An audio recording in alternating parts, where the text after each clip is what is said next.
Selamat pagi, Bu Rita. Perkenalkan nama saya Jessa Alexandra dengan NIM 24230017. Hari ini saya akan mempresentasikan tentang perbedaan dari Neozep versus Decolgen dari strategi marketing mereka, yaitu ada di 7P, Product, Price, Place, Promotion, People, Process, dan Physical Evidence. Pertama-tama, saya akan membacakan latar belakang Decolgen. Decolgen adalah salah satu merek obat flu yang populer di Indonesia dan beberapa negara di Asia. Produk ini diproduksi oleh PT Media Pharma Laboratories yang merupakan bagian dari Kalbe Pharma, salah satu perusahaan farmasi terbesar di Indonesia. Setelah sukses di Indonesia, Decolgen mulai dipasarkan di beberapa negara di Asia Tenggara. Decolgen mengembangkan beberapa varian untuk memenuhi kebutuhan konsumen yang berbeda-beda, yaitu ada Decolgen Flu, varian standar untuk mengatasi flu, Decolgen Forte, mengandung dosis yang lebih kuat, Decolgen No Drowsiness, dirancang agar tidak menyebabkan kantuk. Lalu ada juga latar belakang dari Neozep.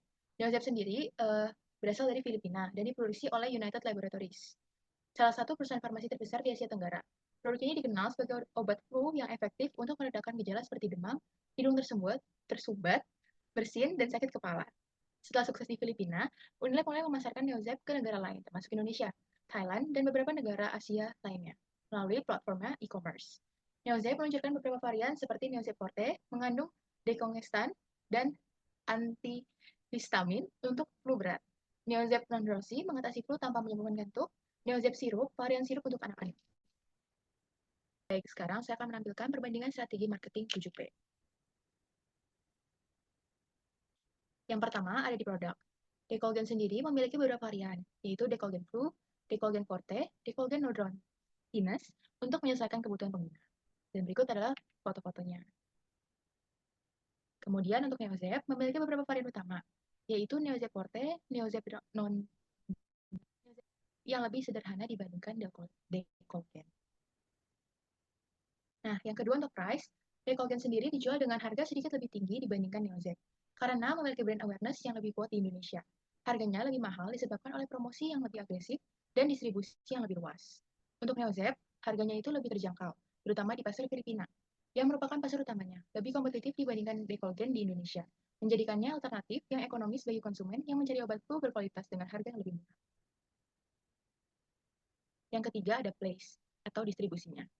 Nah, untuk Decolgen, distribusinya itu luas di Indonesia, tersedia di berbagai tempat, seperti apotek, yaitu Kimia Farma dan K24, lalu di minimarket, Indomaret, Alfamart, dan lain-lain, lalu juga ada di supermarket, ada di e-commerce seperti Tokopedia, Shopee, Lazada, dan platform lainnya, dan mudah ditemukan di seluruh Indonesia karena memiliki jaringan distribusi yang kuat melalui Kalbe Pharma.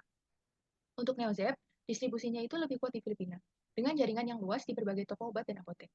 Namun, untuk di Indonesia sendiri, tersedia di apotek tertentu dan di e-commerce, tetapi tidak sepopuler Decolgen di minimarket atau di supermarket. Lalu, yang keempat ada promosi. Untuk Decolgen, dia itu sangat aktif dalam promosi, terutama di Indonesia, dengan strategi pemasaran seperti iklan televisi dan digital ads untuk meningkatkan brand awareness, kampanye edukasi kesehatan tentang flu dan cara mengatasinya, endorsement dari tenaga medis dan influencer kesehatan, lalu juga ada promosi di apotek dan minimarket, seringkali dengan diskon ataupun pakai hemat. Lalu untuk Neozep sendiri, lebih aktif dalam pemasaran digital dan e-commerce, terutama di Filipina. Strategi promosinya itu meliputi iklan digital dan media sosial untuk menjangkau konsumen muda, program diskon dan cashback di platform e-commerce, promosi melalui apotek dan toko obat di Filipina. Di Indonesia sendiri, promosinya tidak seagresif Decolgen, sehingga kesadaran merek masih lebih rendah. Kelima, ada people. Didukung oleh tenaga medis dan apoteker di Indonesia, yang sering merekomendasikan produk ini. Dia juga memiliki customer service yang aktif di berbagai kanal, termasuk media sosial dan e-commerce. Untuk Neozep, lebih dikenal di Filipina dengan rekomendasi yang lebih kuat dari tenaga medis setempat. Dukungan customer service tersedia, tetapi lebih fokus pada pasar Filipina dibandingkan Indonesia. Untuk proses, Decolgen sendiri diproduksi oleh PT Media Pharma Laboratories Kalbe Pharma dengan standar BPOM. Dan juga proses distribusinya lebih cepat dan luas, memastikan ketersediaan produk di berbagai tempat. Untuk Neozep diproduksi oleh United Laboratories, INC, atau Unilab, salah satu produsen farmasi terbesar di Filipina, dan proses distribusinya lebih kuat di Filipina, tetapi belum sekuat Decolgen di Indonesia. Ketujuh ada physical evidence. Decolgen sendiri memiliki kemasan khas berwarna kuning oranye dengan informasi yang jelas. Banyak testimoni dan ulasan positif dari pelanggan di Indonesia. Sedangkan untuk Neozep, kemasan khasnya berwarna hijau yang membedakannya dengan Decolgen. Lebih banyak testimoni dari pengguna di Filipina dibandingkan di Indonesia. Kesimpulannya, Decolgen lebih dominan di Indonesia dengan branding kuat, distribusi luas, dan promosi yang agresif. Dan untuk Neozep, lebih kuat di Filipina, dengan harga lebih terjangkau dan strategi pemasaran digital.